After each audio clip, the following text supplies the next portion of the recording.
উনি যদি কাউকে প্লে করে, is international player, let him play.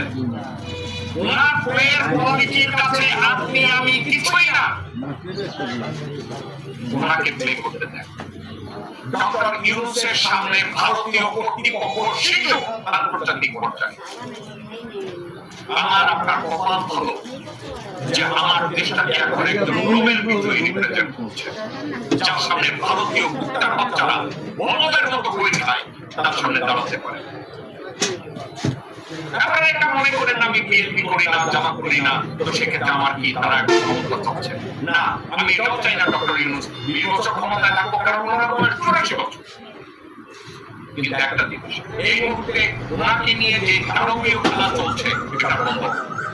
দর্শক বৃন্দ, আপনারা এটা জানেন, আজকে গত 54 বছরের হিস্ট্রিতে ভারত এই প্রথম